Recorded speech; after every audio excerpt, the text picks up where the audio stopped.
আজকে শুরু করছি উত্তাল সময়ের ইতিকথা উপন্যাসের তৃতীয় পর্ব।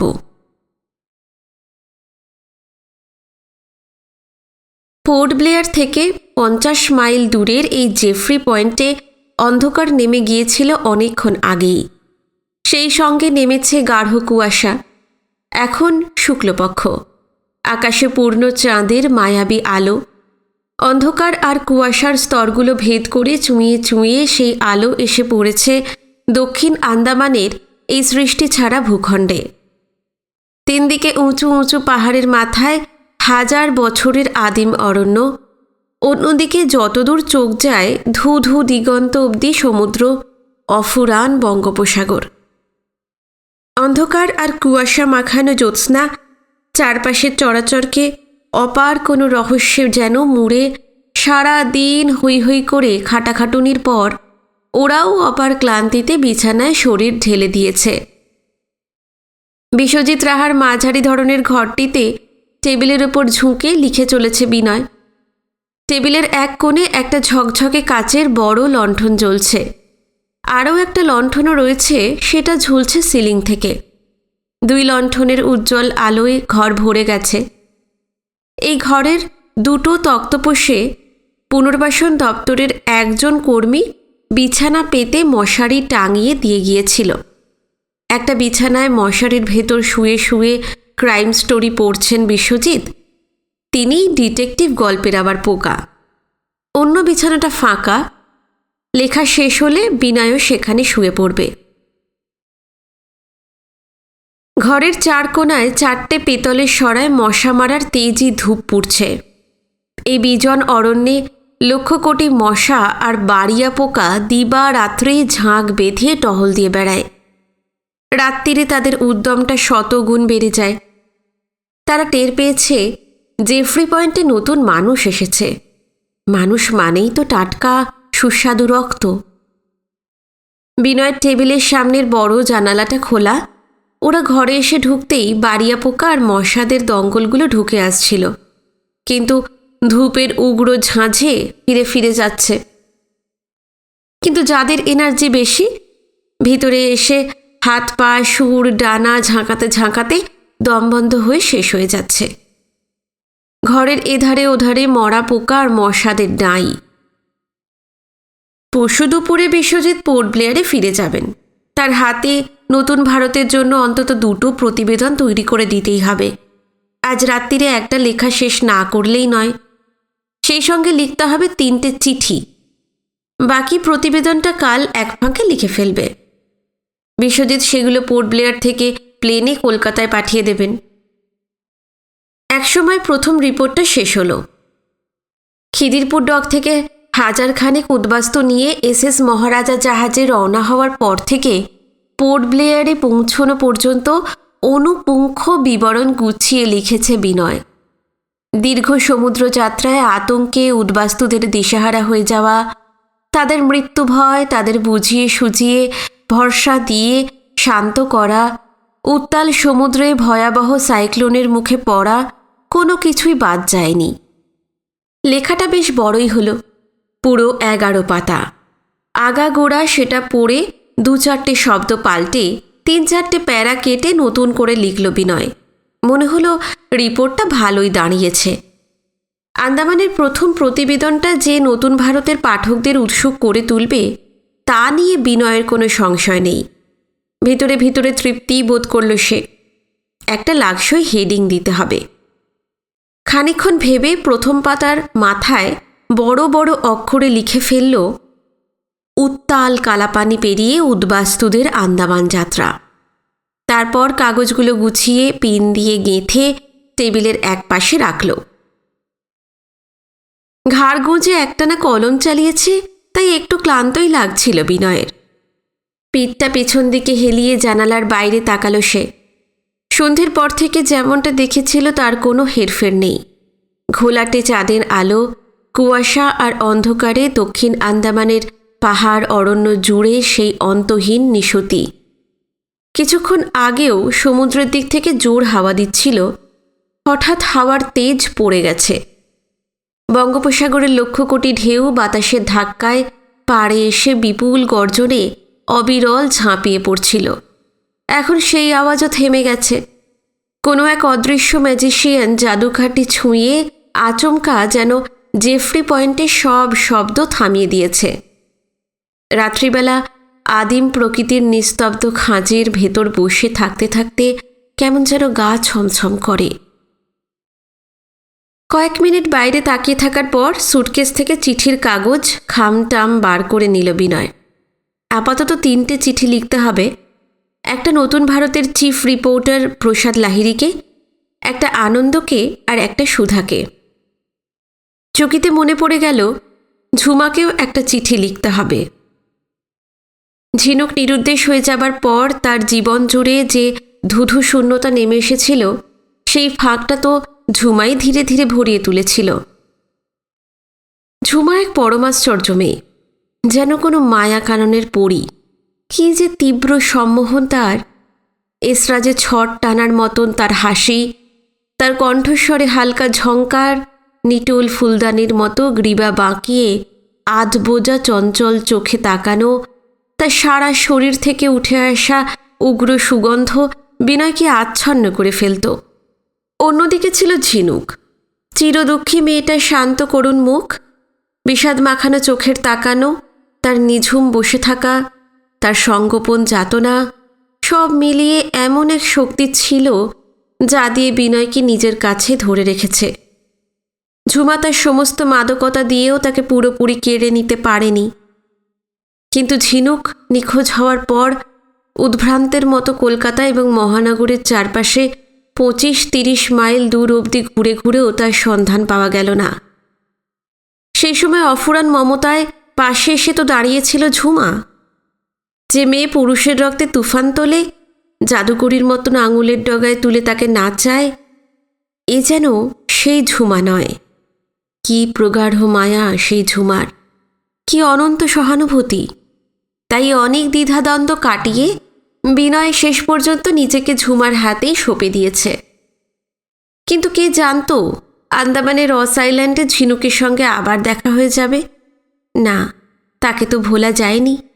বুকের ভেতর যে গোপন ক্ষতটা মনে হয়েছিল নিশ্চিহ্ন হয়ে গেছে, ফের সেটা সময়ের স্তর ভেদ করে বেরিয়ে এসেছে। বিনয় টের পেয়েছে নতুন করে রক্তক্ষরণ শুরু হয়েছে। ঝিনুকের জন্য সে পুরনো আবেগ আর তীব্র ব্যাকুলতা তাকে উথাল পাথাল করে দিয়েছে। আরও একবার সে টের পেয়েছে তার শ্বাস প্রশ্বাসে মেয়েটা জড়িয়ে আছে, আর আমৃত্যু জড়িয়েই থাকবে। যতদিন ঝিনুককে পাওয়া যায়নি সেই শূন্য স্থানে ঝুমা চলে এসেছিল। কিন্তু এখন বিনয়ের অজান্তেই কেউ যেন তাকে নিঃশব্দে ঠেলে সরিয়ে দিয়েছে। এরপরে ঝুমাকে চিঠি লেখা কি উচিত হবে? বিনয় মনস্থির করে ফেলল, না, লিখবে না। লেখাটা মহা অন্যায়, এক ধরনের পাপই হবে। সে যেন নিয়তি তাড়িত এক মানুষ, আর ঝিনুকই তার নিয়তি। তাকে বাদ দিয়ে অন্য নারীর কথা এই মুহূর্তে সে ভাবতে পারছে না। ঝুমা খুবই কষ্ট পাবে, ভেঙেও পড়বে, কিন্তু সম্পর্কটা খুব সম্ভব রাখা যাবে না। সে কি ঝুমাকে ভালোবাসেনি?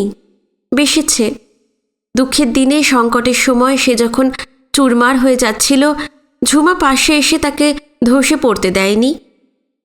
এটাও তো ঠিক যে মন প্রাণ ঠেলে মেয়েটা তাকে ভালোবেসেছে।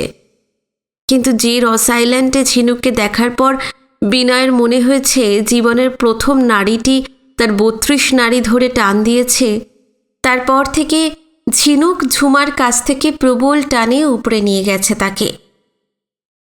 বিনয় কিছুক্ষণ চুপচাপ বসে থাকে। তারপর প্রথম চিঠিটা লেখে প্রসাদ লাহিড়িকে, খুবই সংক্ষিপ্ত চিঠি। তারপরের চিঠি সে লিখল আনন্দকে, সেটাও খুব ছোট চিঠি। নির্বিঘ্নে পৌঁছবার খবর দিয়ে জানালো সে ভালো আছে, তার জন্য যেন কেউ দুশ্চিন্তা না করে। বাড়ির কে কেমন আছে ইত্যাদি জানিয়ে আনন্দ যেন তাকে মাঝে মাঝে চিঠি লেখে, আর বিনয়ও চিঠি লিখবে। বিশ্বজিৎ রাহার ঠিকানা জানিয়ে সেখানেও যোগাযোগ করতে লিখল। তার চিঠিতে ঝুমার নামটা পর্যন্ত নেই। বিনয় জানে কলকাতায় আনন্দর কাছে চিঠি পৌঁছানো মাত্রই খবর পেয়ে যাবে ঝুমা। তাকে না লিখে তার মামাকে চিঠি লিখেছে, এতে মেয়েটা ভীষণ ভেঙে পড়বে। কিন্তু কিছু করার নেই বিনয়ের। চকিতের জন্য তার খেয়াল হলো অনন্তকাল তো সে আন্দামানে পড়ে থাকবে না। 1 মাস কি 2 মাস পর তাকে কলকাতায় ফিরে যেতেই হবে। তখন কি ঝুমা তার কাছে ছুটে আসবে না? তার ব্যাকুলতার সামনে দাঁড়িয়ে কি জবাব দেবে সে? না, এখন আর সেসব ভাবতে পারছে না বিনয়। ঝুমার চিন্তাটা মাথা থেকে একরকম জোর করেই বার করে শেষ চিঠিটা লিখতে শুরু করল বিনয়। প্রিয় ছর্দি, এখন অনেক রাত। পোর্ট ব্লেয়ার থেকে অনেক দূরে আজ বিকেলে আমরা এমন এক সৃষ্টি ছাড়া জায়গায় এসে পৌঁছেছি, কলকাতায় বসে তুই তা কল্পনাও করতে পারবি না। 3 দিকে গভীর অরণ্য, একদিকে সমুদ্র। এই এলাকাতেই কাল থেকে পূর্ব পাকিস্তানের উপনিবেশ তৈরির কাজ শুরু হবে। মনে হচ্ছে পশ্চিম আফ্রিকার সুগভীর অরণ্যে ঘেরা আদিকালের এক অজানা রহস্যময় পৃথিবীতে এসে পড়েছি। যতদূর চোখ যায় এলাকাটা এত নির্জন, এমনই নিঝুম যে গা ছমছম করে। এখানে বেশ কিছুদিন আমাকে থাকতে হবে। আমার ধারণা এমন সব ঘটনা আর অভিজ্ঞতা হবে, আগে আর কখনো তা হয়নি। সে যাক, তোরা কেমন আছিস? তুই তো সেই ছেলে মানুষ বয়স থেকে ছিঁচকাদুনে একটুতেই কেঁদে কেটে বিশ্বব্রহ্মাণ্ড ভাসিয়ে দিস। আমার জন্য ভেবে ভেবে মোটেও শরীর খারাপ করবি না। তো ঠাকুর ঘরে যে শখানেক দেবদেবী রয়েছে তাদের নামেই দিব্যি করে বলছি, আমি ভালো আছি। আমার বিপদের কোনো ভয় নেই। যেসব অফিসার এবং পুনর্বাসন দপ্তরের কর্মীরা সেটেলমেন্ট গড়ার দায়িত্ব নিয়েছেন তারা সব সময় আমার দিকে লক্ষ্য রাখছেন। আদর যত্নের লেশমাত্র ত্রুটি নেই। একজনের জন্য আমি ভীষণ দুর্ভাবনায় আছি। তিনি হেম দাদু। কলকাতায় থাকলে পূর্ব পাকিস্তানের তো অনেক খবর পাওয়া যায়, কিন্তু বেশ কয়েকদিন ধরে পৃথিবী নামে গ্রহটির সঙ্গে আমার সমস্ত সম্পর্ক যেন ছিঁড়ে গেছে। পূর্ব পাকিস্তানে কি হচ্ছে, সেখানকার হাল আরও খারাপ হয়ে গেছে কিনা কিছুই তো বুঝতে পারছি না। বর্ডার থেকে নিত্যদাস এর মধ্যে কি হেমদাদুর চিঠিপত্র দিয়ে গেছে? যদি দাদুর চিঠি আসে খামে ভরে নিচের ঠিকানায় অবশ্যই পাঠিয়ে দিবি। এই পর্যন্ত লেখার পর হঠাৎ ঝিনুকের মুখ চোখের সামনে ভেসে ওঠে। তার এই ছোটদের কাছে সেই জ্ঞান বুদ্ধি হবার বয়স থেকে কোনো কিছুই তো লুকায়নি বিনয়। তার জীবনের ভালো মন্দ, সংকট বা আনন্দের মুহূর্তগুলো অকপটে মেলে ধরেছে। কিন্তু ঝিনুকের কথা না, ঝিনুকের কথা এখন কিছুতেই লিখতে পারবে না। আপাতত তা গোপনই রাখবে। তার কারণ, ঝিনুকের সঙ্গে তার তো সবেমাত্র দেখা হয়েছে, কথা বলারও সুযোগ হয়নি। সে রয়েছে মধ্য আন্দামানে আর বিনয় রয়েছে দক্ষিণ আন্দামানের জেফ্রি পয়েন্টে। দূরত্ব আর কতটুকু, বড়জোর 60 কি 70 মাইল। কিন্তু সে তো মাইলের হিসেব। এই দুর্গম দ্বীপপুঞ্জে যাতায়াত এমনই দুরূহ যে 1 মাসের মধ্যে সেখানে যাওয়া অসম্ভব। এর থেকে লক্ষ কোটি মাইল দূরের নক্ষত্রলোকে পৌঁছানো অনেক সহজ। সবার আগে মধ্য আন্দামানে গিয়ে ঝিনুককে খুঁজে বার করতে হবে। সামনাসামনি তাকে দেখে ঝিনুকের কি প্রতিক্রিয়া হতে পারে, ঘৃণায় ক্রোধে তাকে ফিরিয়ে দেবে কিনা কিছুই তো জানা নেই বিনয়ের। বিনয়ের ধারণা, বিনয়ের বিশ্বাস, ঝিনুক তাকে ফিরিয়ে দিতে পারবে না। কিন্তু মাঝখানের কয়েক মাসে সে যদি পুরোপুরি বদলে গিয়ে থাকে, যদি সে তাকে ফিরিয়ে দেয়। বুকের ভিতরটা হঠাৎই ভীষণ উতলা হয়ে ওঠে বিনয়ের। খানিকক্ষণ পর মনটা কিছুটা শান্ত হলে ফের সে লেখা শুরু করে। জানিস ছর্দি, আন্দামানে আসার পর এমন একটা ঘটনা ঘটেছে, তার পরিণাম সুখকর হবে নাকি অনন্ত বেদনাদায়ক বুঝতে পারছি না। ঘটনাটি আমাকে প্রবল সংশয়ের মধ্যে ছুঁড়ে দিয়েছে। এ বিষয়ে এই চিঠিতে আর কিছু লিখছি না, তেমন বুঝলে পরে সমস্ত জানাবো। দারেক দাদু, জেঠিমা, হিরণদা আর তুই আমার ভালোবাসা এবং প্রণাম নিস। ইতি, তোদের বিনু। নিচে বিশ্বজিৎ রাহার ঠিকানা দিয়ে লিখল, এখানে উত্তর দিলে আমি পেয়ে যাব। আগাগোড়া চিঠিটা একবার পড়ল বিনয়। আচমকে খেয়াল হলো ঝিনুকের ব্যাপারটা গোপন রাখবে ঠিক করেও নিজের অজান্তেই তার সম্বন্ধে একটু ইঙ্গিত দিয়ে ফেলেছে। লাইনগুলো কেটে দেবে কি? পরক্ষণে ভাবল, লেখা যখন হয়েই গেছে, থাক। 3টে চিঠি 3টে খামে পুড়ে আঠা দিয়ে মুখ আটকে আনন্দ, প্রসাদ এবং সুধার পুরো নাম ঠিকানা লেখা শেষ হয়েছে যখন, সেই সময় দূর থেকে অনেকগুলো ড্রাম বাজানোর একটানা তীব্র আওয়াজ ভেসে এলো। কারা যেন উন্মাদের মতো বাজিয়ে চলেছে। আদিম বনভূমির অন্তরাত্মা ভেদ করে শব্দপুঞ্জ উঠে আসছে। মধ্যরাতের নীরের স্তব্ধতা ভেঙে চুরে খান খান হয়ে যাচ্ছে। এদিকে বাইরে তুমুল হইচই শুরু হয়ে গেছে। পুনর্বাসন দপ্তরের কর্মীরা সারাদিন অসুরের মতন খেটে কোনো রকমে খাওয়া দাওয়া সেরে অসাড়ে ঘুমিয়ে পড়েছিল। ড্রামের শব্দে তাদের চোখ থেকে লহমায় ঘুম ছুটে গেছে। বিছানা থেকে উঠে লাফিয়ে ঝাঁপিয়ে যে যার ঘর থেকে বেরিয়ে পড়েছে। জানালার বাইরে বিহবলের মতন তাকিয়ে থাকে বিনয়। দেখতে পেল কতগুলো ছায়ামূর্তি ক্ষিপ্র হাতে একের পর এক মশাল জ্বালাচ্ছে। বেশ কয়েকজনের হাতে লম্বা লম্বা টর্চ। ওদের মধ্যে থেকে কয়েকজন সমানে চেঁচিয়ে চলেছে, জারোয়া জারোয়া, হুঁশিয়ার। নতুন সেটেলমেন্টের এধারের অংশটুকু আলোয় ভরে গেছে। এখন বাইরের লোকগুলোকে স্পষ্ট দেখা যাচ্ছে। কলোনাইজেশন অ্যাসিস্ট্যান্ট পরিতোষ বণিক, চেইনম্যান ধনপত সিং আর তার 4 জন বর্মী সহকারী, বিভাস, নিরঞ্জন, রিহ্যাবিলিটেশন ডিপার্টমেন্টের অন্য সব বাঙালি অবাঙালি কর্মীরা, যাদের মধ্যে বেশ কয়েকজন পুরনো দাগি আসামি। এরা ব্রিটিশ আমলে যাবজ্জীবন কালাপানির সাজা নিয়ে আন্দামানে জেল খাটতে এসেছিল। ওদিকে খাটের পাশে সচকিত হয়ে উঠে বসেছেন বিশ্বজিৎ। হাতের বইটা একধারে রেখে মশারি তুলে নেমে এলেন। বললেন, চলুন তো, দেখা যাক কি হলো। উত্তর দিকে অনেকটা দূরে চাপ বাঁধা ঝাপসা উদ্দাম জঙ্গলের ভেতর ড্রামের আওয়াজ ক্রমশ আরও তীব্র হয়ে উঠছে। সেই সঙ্গে ভেসে আসছে বেশ কিছু মানুষের হইচই। তারা একসঙ্গে চেঁচিয়ে চেঁচিয়ে কি বলছে এখান থেকে স্পষ্ট বোঝা যাচ্ছে না। অত দূরের ওই জঙ্গলে এত রাতে কারা ড্রাম পেটাচ্ছে বিনয় কিছুই আন্দাজ করতে পারল না। অজানা শঙ্কায় তার বুকের ভেতরটা কেঁপে গেল। উত্তর দিকে তাকিয়েছিলেন বিশ্বজিৎ পলকহীন। পাশেই দাঁড়িয়ে আছে বিনয়। নিচু গলায় জিজ্ঞেস করল, কারা ড্রাম বাজাচ্ছে? বুশ পুলিশেরা। বুশ পুলিশ বলতে? ওখানে পেরিমিটার রোড রয়েছে। জঙ্গলের ভেতর দিয়ে পশ্চিম থেকে ওটা পূব দিকে চলে গেছে। জঙ্গলের মধ্যে রাস্তা আছে নাকি? না না। বিশ্বজিৎ বুঝিয়ে দিলেন, পেরিমিটার রোড নামে রাস্তাটা পুরোপুরি কাল্পনিক। ওটা মোটামুটি একটা ভেবে নেওয়া হয়েছে। জঙ্গলে সোজা একটা লাইন ধরে 150-200 গজ দূরে দূরে 30-40 ফিট উঁচু উঁচু টং বানিয়ে দিন রাত পালা করে 3টে শিফটে পুলিশের একটা দল পাহারা দেয়। কেননা পেরিমিটার রোডের ওধারে আরও গভীর অরণ্যে হিংস্র জারোয়ারা থাকে।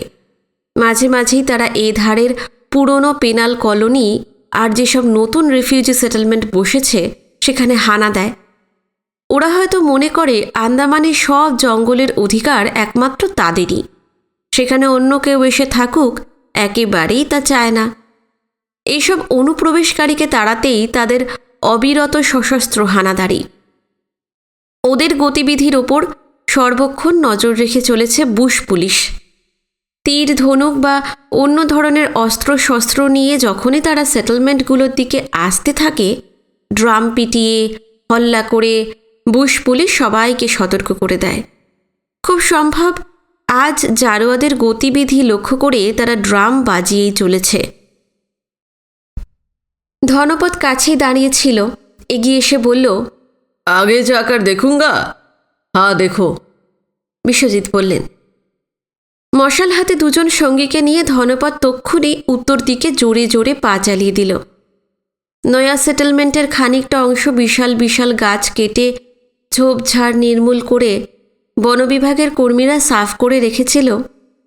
সে আর কতটুকু এলাকা। তারপর আন্দামানের 1000 বছরের প্রাচীন অরণ্য অপার রহস্য আর ভয়াবহতা নিয়ে আকাশের দিকে মাথা তুলে আছে। ধনপদ্মের 3 জনের হাতে 3টে মশাল।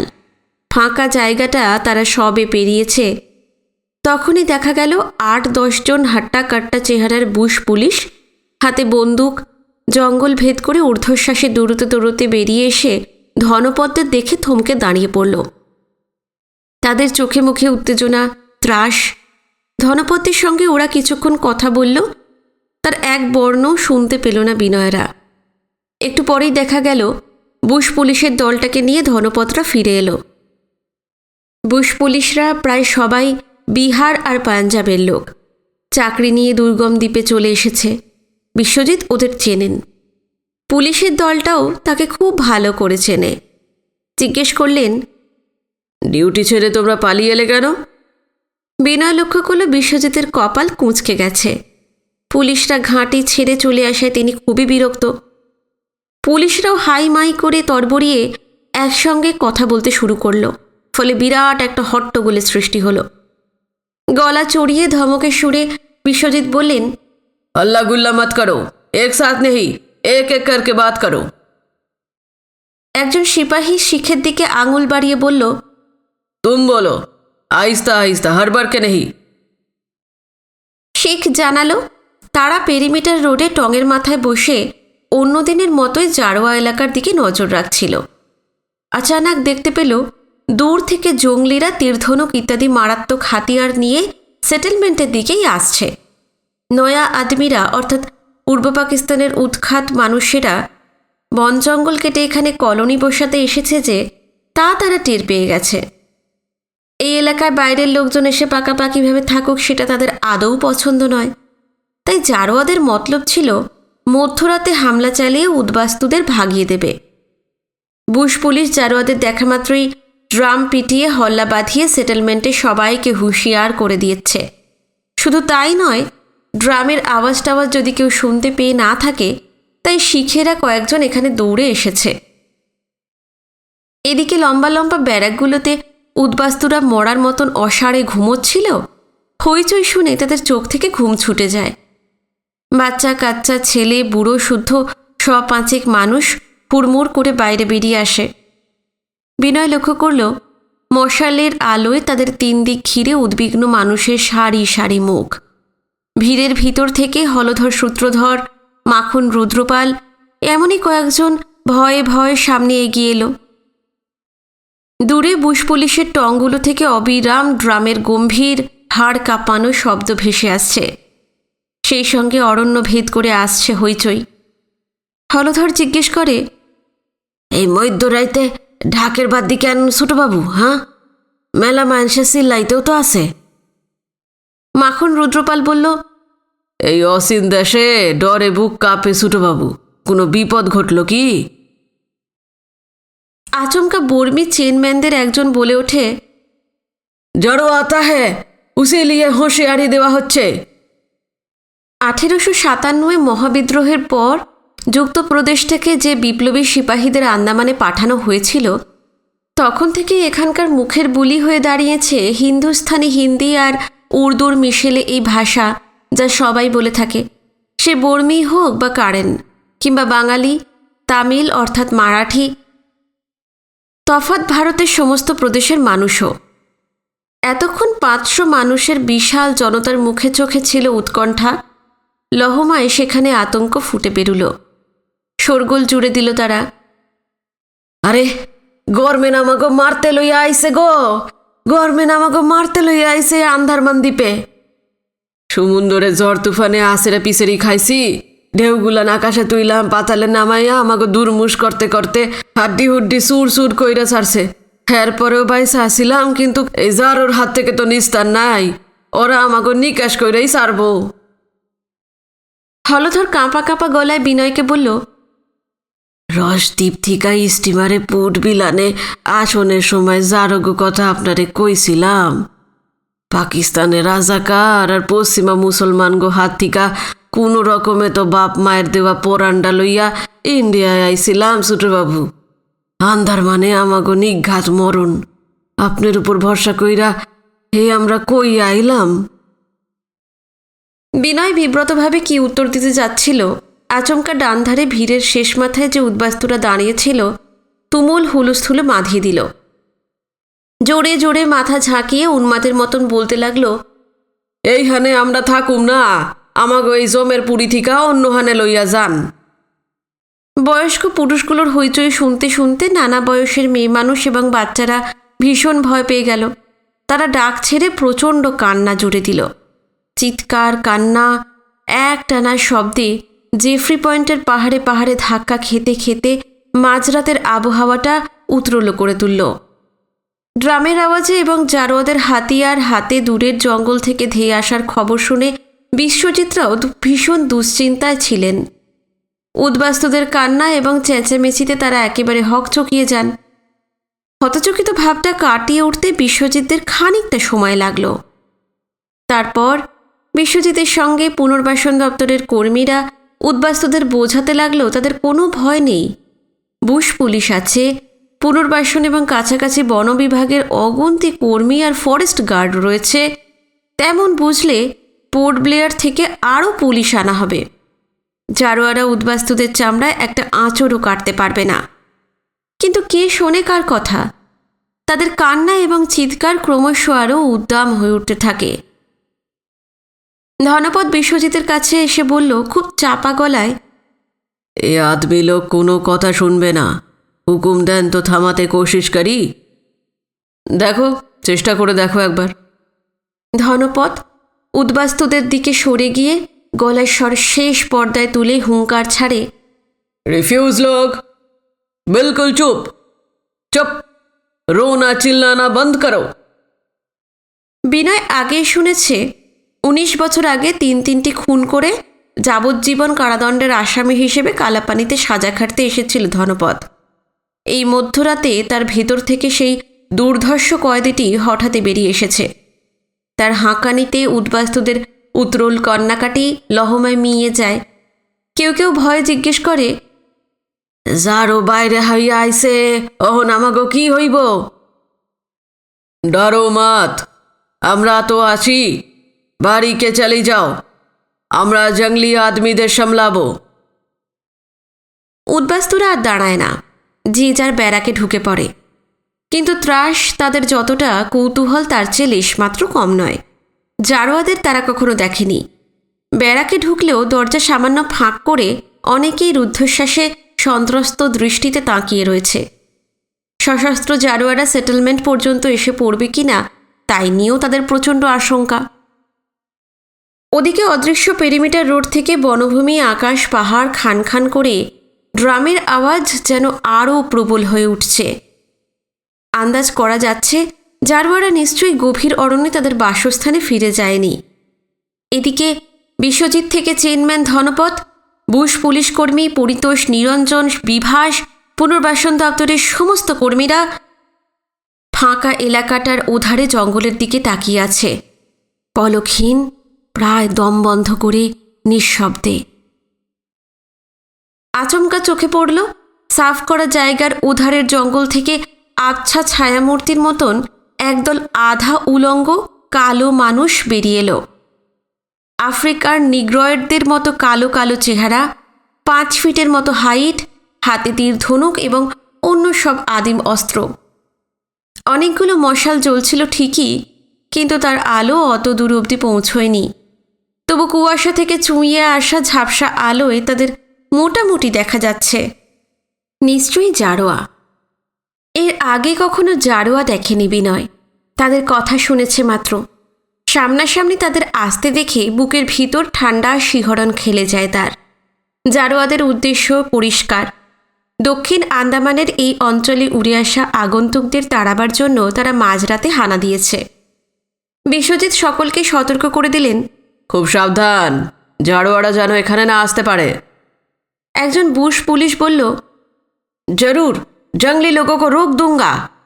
সে শিখ পুলিশটি বলল, साहब, आपका हुक्म हो जाए तो फायर कर दे, 2-4 जंगली मर जाएगा, बस काम फते। वो हरामीरा और कभी यहाँ आने को भरोसा नहीं पाएगा। फायर करूं? এই বুশ পুলিশগুলো বন্দুক ছাড়া আর কিছুই বোঝে না।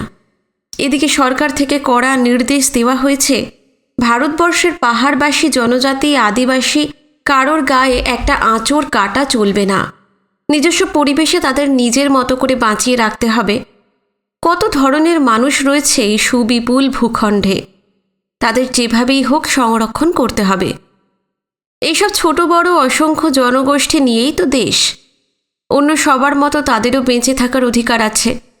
এরা শেষ হয়ে গেলে বহু বর্ণময় বহু ভাষাভাষী ভারতবর্ষের জনজীবন তার সুবিশাল মহিমা হারিয়ে ফেলবে। যে যেভাবে আছে সে সেভাবেই থাকুক, এই হলো সরকারের ঘোষণা নীতি। পূর্ব পাকিস্তানের আগন্তুকদের জন্য বনবাসী জারোয়ারা উৎখাত হয়ে যাক, এটা কোনোভাবেই কাম্য নয় এবং সম্পূর্ণ বেআইনি। বিশ্বজিৎ আঁতকে উঠলেন, না না, ওদের ওপর গুলি চালানো চলবে না। তাহলে জঙ্গলিদের রুখব কী করে? আকাশের দিকে বন্দুক তুলে তোমরা কয়েকবার ব্ল্যাঙ্ক ফায়ার করো, মনে হয় ফাঁকা আওয়াজেই কাজ হবে।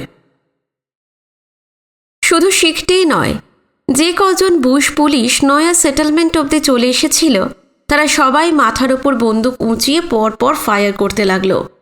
আর সেটাতেই ম্যাজিকের মতো কাজ হলো।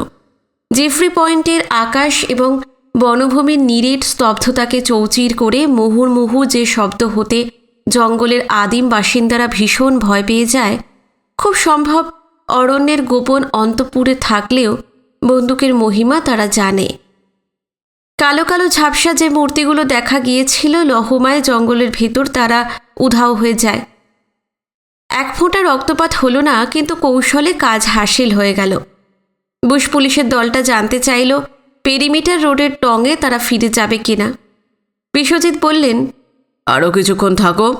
জারোয়ারা ভীষণ একরোখা, তেমনই হিংস্র। খুব সহজে এখানে সেটেলমেন্ট বসাতে দেবে না, বারবার এসে তারা হামলা চালাতে চাইবে। আরও ঘণ্টাখানেক স্নায়ু টান টান করে জঙ্গলের দিকে তাকিয়ে দাঁড়িয়ে থাকেন বিশ্বজিৎরা।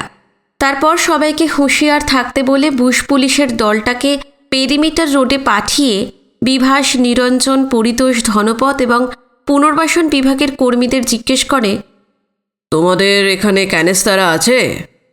পরিতোষ বলল, না স্যার। যত তাড়াতাড়ি পারো ইনডেন্ট করে পোর্ট ব্লেয়ার থেকে 20-25টা ক্যানেস্তারা আনিয়ে নাও।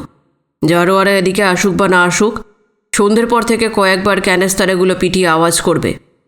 আর ওদিকে বুশ পুলিশ আর তাদের ড্রাম তো রয়েছেই, বেশি আওয়াজ হলে জারোয়ারা সহজে এদিকে ঘেঁষবে না।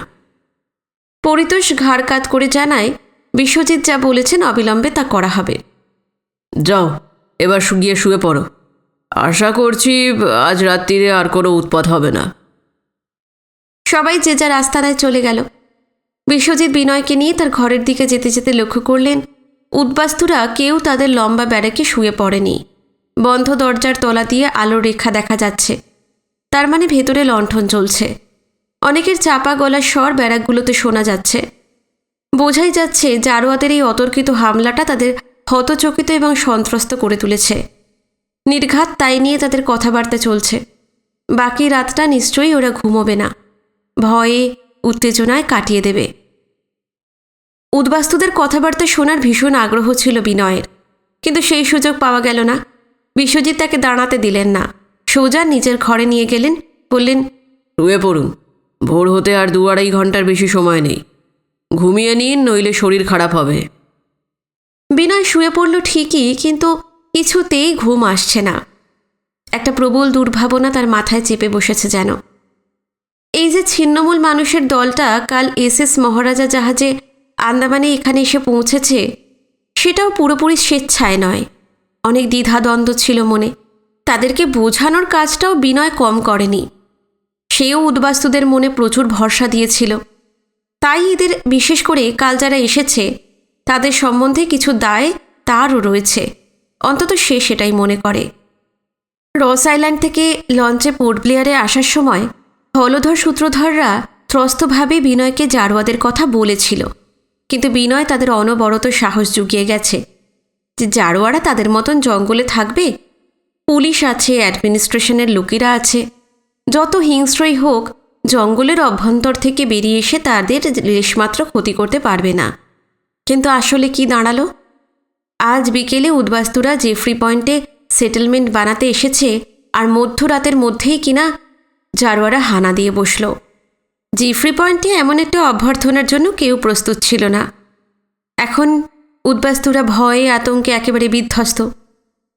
ধনপত এই মানুষগুলোকে ধমকে ধামকে ব্যারেকে তো পাঠিয়ে দিয়েছে, কিন্তু আজকের রাতটা কাটলে তারা কি করে বসবে সেই চিন্তাটা কাটার মতন বিনয়ের মাথায় বিঁধে রইল।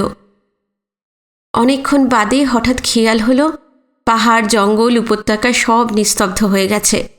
বুশ পুলিশের ড্রামগুলো এখন আর বাজছে না, কোথাও কোনো শব্দ নেই।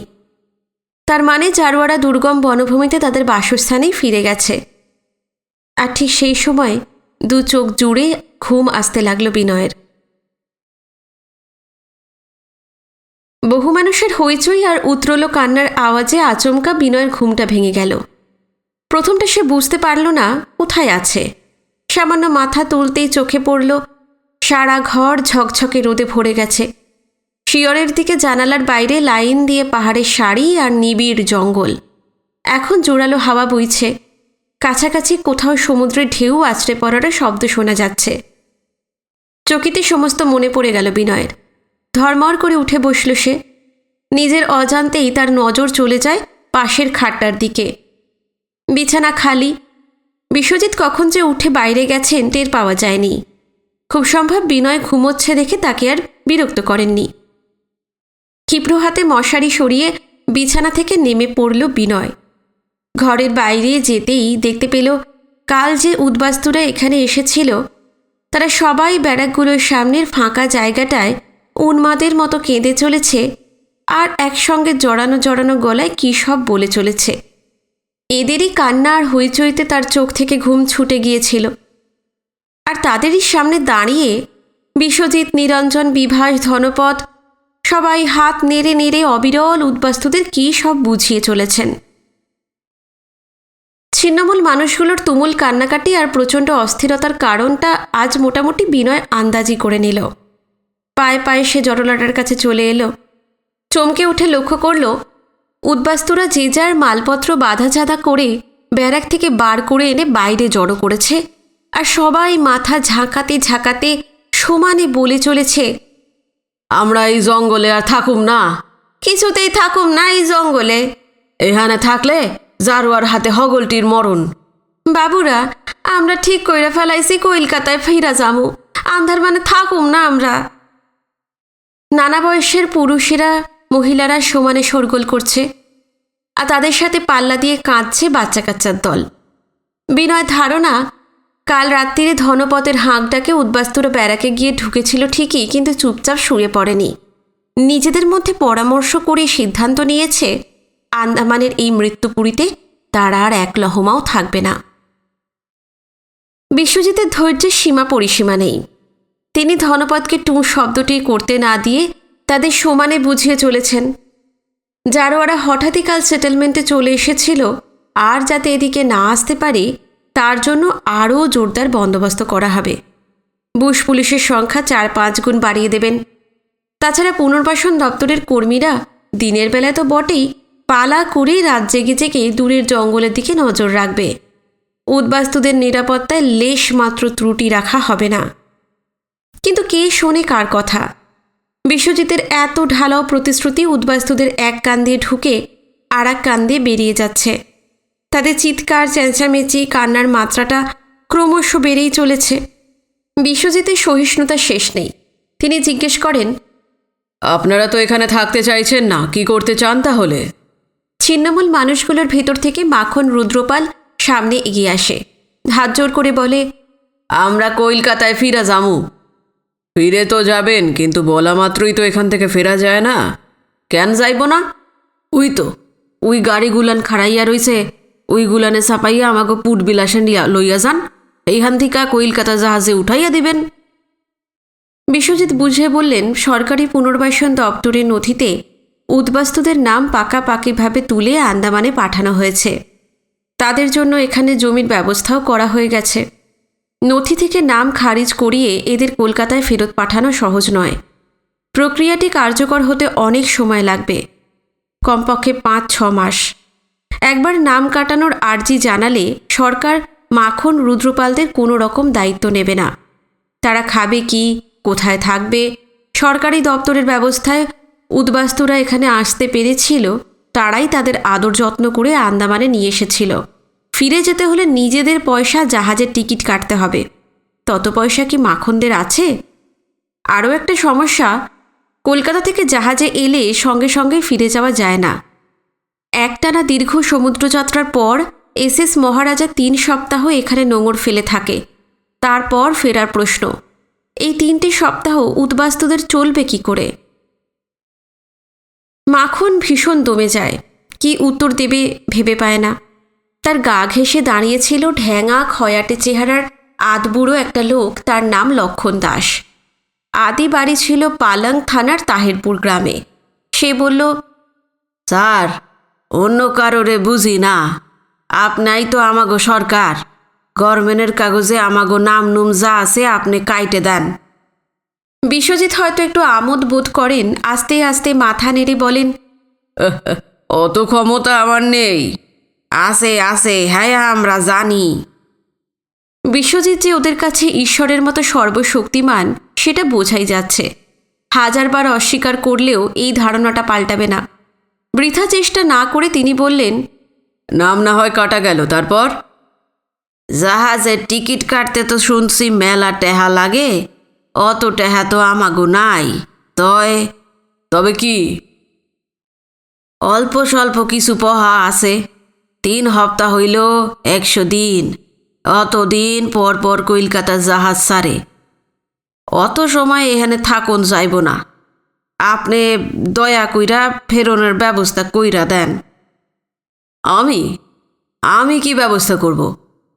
আমাগো খান 40 নাও ঠিক কইরা দেন। জাগো নাও হেরা 2 জন কইরা পিতিটি নাওয়ে যাইবে।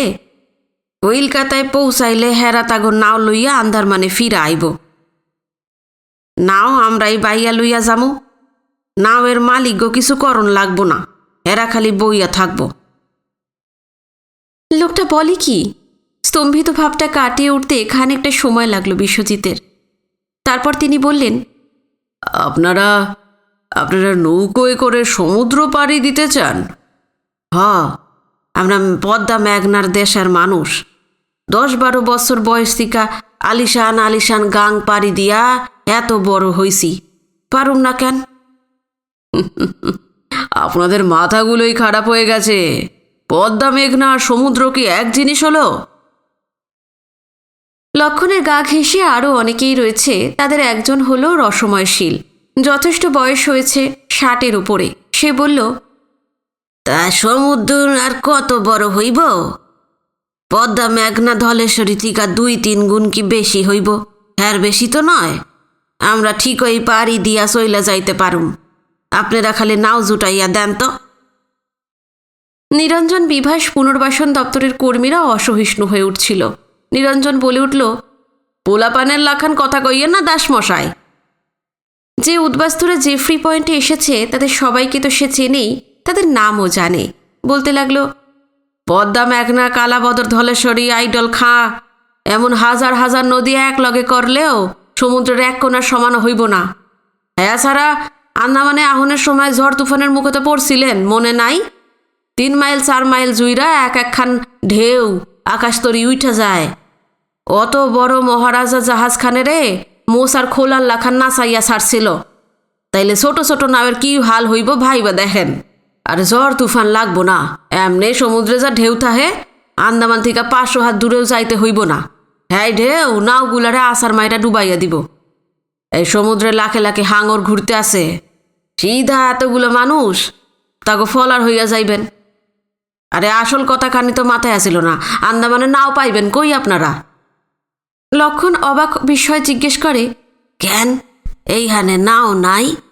না, সমুদ্রে নাও ভাসাইয়া ঘুরাফিরার কথা উন্মাদেও ভাবে না।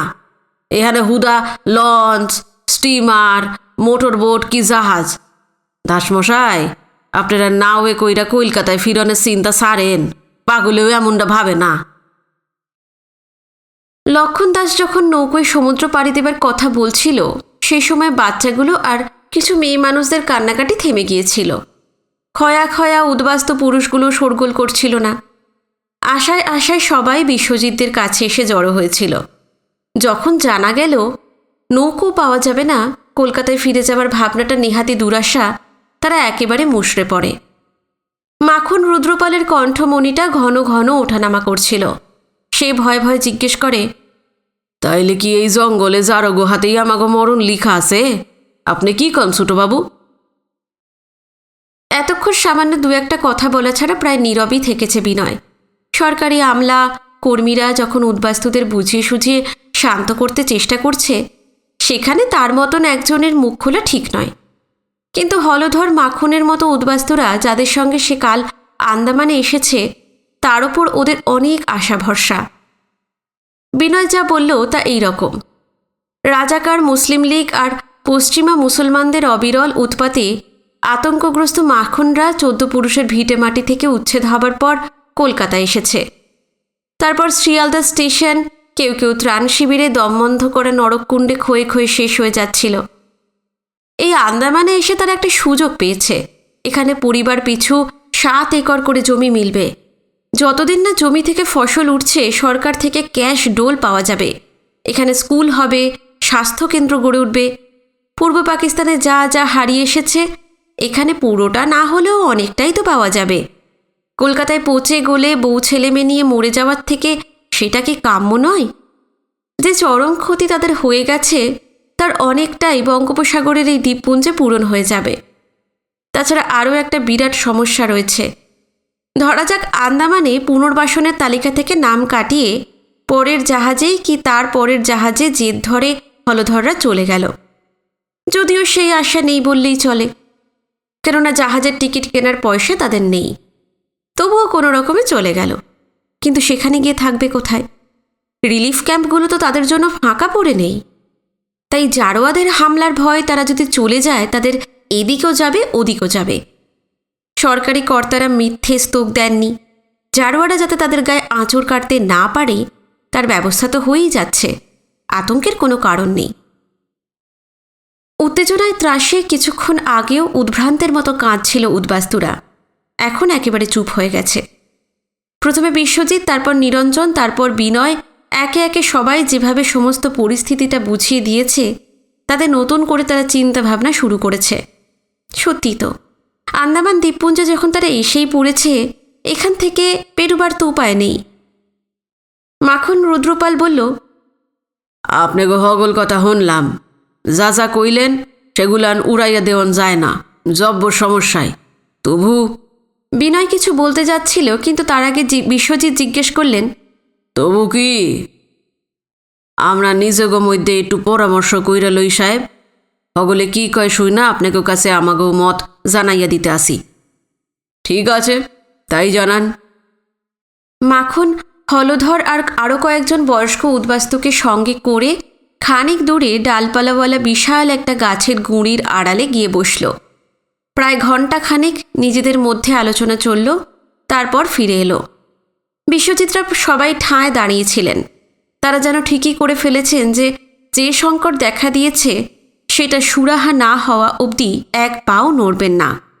মাখন বলল, আমরা ভাইবা দেখলাম, কালাপানি সাইরা যখন যাইতেই পারুম না, তখন আর কি করণের? এইখানেই থাইকা যামু। আমাগো বল ভরসা তো আপনারাই। যেয়াতে বাইসা থাকতে পারি সেইটা দেইখেন স্যারেরা। আমরা সবসময় আপনাদের পাশে আছি আর থাকব। সেই সকাল থেকে যে তুমুল বিপত্তি শুরু হয়েছিল, আপাতত তার অবসান হয়েছে। একটানা কয়েক ঘন্টা টান টান উত্তেজনার পর অনেকটাই স্বস্তি।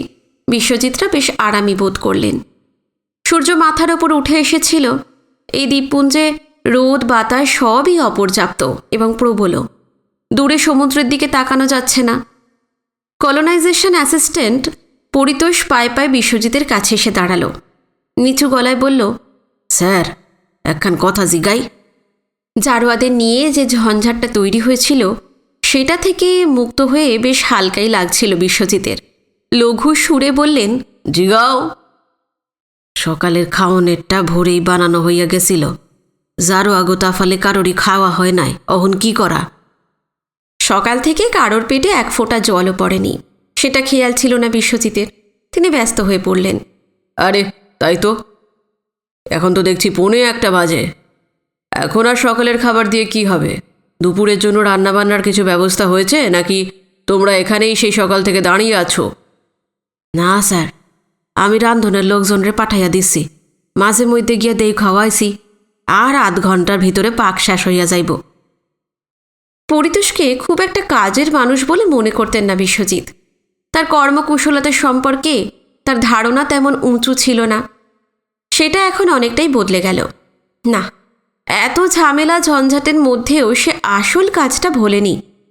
বিশ্বজিৎ খুশি হলেন, বললেন, ঠিক আছে, তোমরা রিফিউজিদের সঙ্গে নিয়ে গিয়ে সমুদ্র থেকে স্নান করিয়ে আনো। আর দেখো কেউ যেন বেশি দূরে চলে না যায়, বিচের কাছাকাছি স্নানটা সারে। আসলে পাড়ের কাছে বেশ খানিকটা এলাকা জুড়ে জল খুব বেশি হলে কোমর সমান।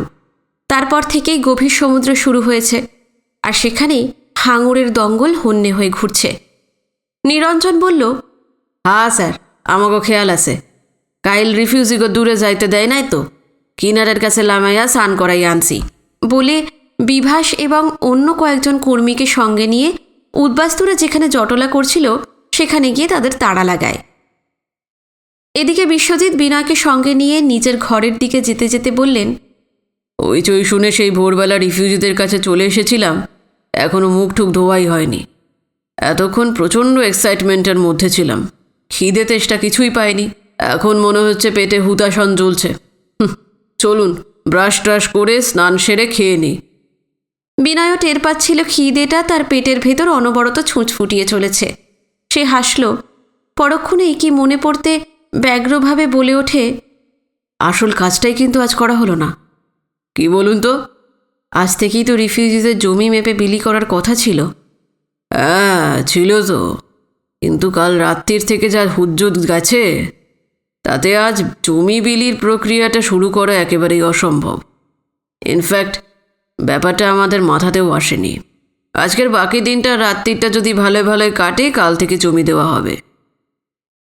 ভেবেছিলাম আজ পিসফুলি যদি জমির ডিস্ট্রিবিউশনটা আরম্ভ করা যেত, কাল সকালেই পোর্ট ব্লেয়ারে ফিরতে পারতাম, কিন্তু এখন মনে হচ্ছে সেটা আর হবে না।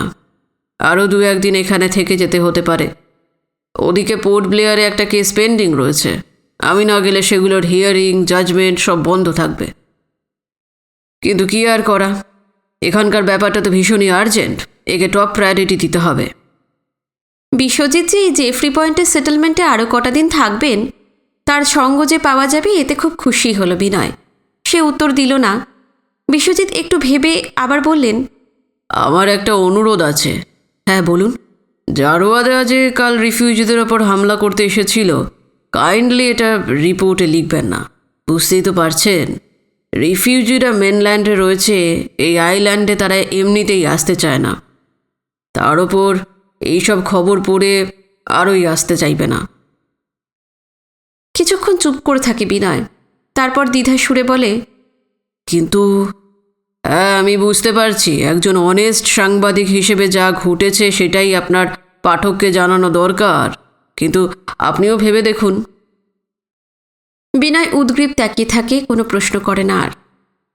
বিশ্বজিৎ আবার বললেন, আন্দামানের সঙ্গে বাঙালি উদ্বাস্তুদের স্বার্থ জড়িয়ে আছে। কাইন্ডলি এমন কিছু লিখবেন না যাতে এই আইল্যান্ডগুলো তাদের হাতছাড়া হয়ে যায়। এখানকার জমি কিন্তু খুবই ফার্টাইল, প্রত্যেকটা ফ্যামিলি 7 একর করে জমি পাবে। সেটা কি সহজ ব্যাপার? ওয়েস্ট বেঙ্গলে সরকারি রিলিফ ক্যাম্পগুলোতে যারা রয়েছে, তাদের প্রতি মাসে কিছু কিছু ক্যাশ ডোল দেওয়া হয়। ক্যাশ ডোল তো একরকম ভিক্ষেই, আর ভিক্ষের ওপর কি মানুষ সারা জীবন বেঁচে থাকতে পারে? এটা কি অ্যাট অল সম্মানজনক? তাছাড়া সারা জীবন তো ডোল পাওয়া যাবে না, একদিন না একদিন গভর্নমেন্ট তো সেটা বন্ধ করবে। রিলিফ ক্যাম্পগুলোতে তো চিরকাল তারা থাকতে দেবেও না। তখন কি হবে? কি হবে এদের ছেলে মেয়েদের ভবিষ্যৎ? আমি তাই বলছিলাম, আন্দামানের রিফিউজিদের আসা যাতে বন্ধ না হয় সেটা দেখা দরকার। মানে একটা সম্পূর্ণ নতুন অচেনা জায়গায় সেটেলমেন্ট গড়ে তোলার কাজ চলছে। ছোটোখাটো প্রবলেম তো কিছু দেখা দেবেই। বড় স্বার্থের জন্য সেই সব ছোটোখাটো প্রবলেমগুলোকে নিয়ে বেশি হইচই না করাই ভালো। ইগনোর করতে পারলে সবচেয়ে ভালো হয়। বিনয় জানে মনে প্রাণে বিশ্বজিৎ চান আন্দামান দ্বীপপুঞ্জে বাঙালিদের দ্বিতীয় স্বদেশ গড়ে উঠুক। সীমান্তের ওপারে অবারিত নীলাকাশ, শত জলধারায় বহমান অজস্র নদী, সোনালি শস্যে ভরা আদিগন্ত ধানের ক্ষেত, ফুল পাখি বৃক্ষলতা, ইত্যাদি মিলিয়ে স্বপ্নের মতো যে মায়াবী ভূখণ্ডটি ফেলে তাদের চলে আসতে হয়েছে, বঙ্গোপসাগরের মাঝখানে ঠিক তেমনটি তারা নিজেদের হাতে সৃষ্টি করুক। এখানকার সেটেলমেন্টগুলোর সঙ্গে গভীর আবেগে তিনি জড়িয়ে পড়েছেন। বিশ্বজিৎকে যতই দেখছি ততই যেন মুগ্ধ হচ্ছে বিনয়, ততই তার শ্রদ্ধা বেড়ে চলেছে। ইচ্ছা করলে তিনি দিল্লি, কলকাতা বা মুম্বাইতে পোস্টিং নিতে পারতেন। বিশাল বিশাল মেট্রোপলিসের অঢেল আরাম বা স্বাচ্ছন্দ্যের কথা তিনি ভাবেননি। সর্বস্ব খুইয়ে আসা ছিন্নমূল মানুষগুলোর জন্য এই সৃষ্টি ছাড়া দ্বীপপুঞ্জে পড়ে আছেন। বিনয় গভীর গলায় বলল, জারোয়ারা মাঝরাতে হানা দিয়েছিল ঠিকই, কিন্তু তাতে তো কারোর ক্ষতি হয়নি, সবাই বেঁচে আছে। আমার রিপোর্টে এই ঘটনাটা সম্বন্ধে একটা লাইনও আমি লিখব না, আপনি নিশ্চিন্ত থাকুন। বিশ্বজিতের মুখটা আলো হয়ে উঠল।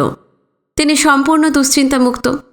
আন্দামানে উদ্বাস্তু পুনর্বাসন প্রক্রিয়ায় কোনো রকম বাধা হলে সেইটা যেন তার নিজস্ব পরাজয়। একসময় দুজনে তাদের ঘরে চলে এলো। আজকের পর্ব এখানে শেষ করলাম। আশা করি আজকের পর্ব আপনাদের ভালো লেগেছে। কমেন্টে অবশ্যই জানাবেন। আগামী পর্ব নিয়ে ফিরে আসছি খুব শিগগিরই। নমস্কার, সবাই খুব ভালো থাকবেন।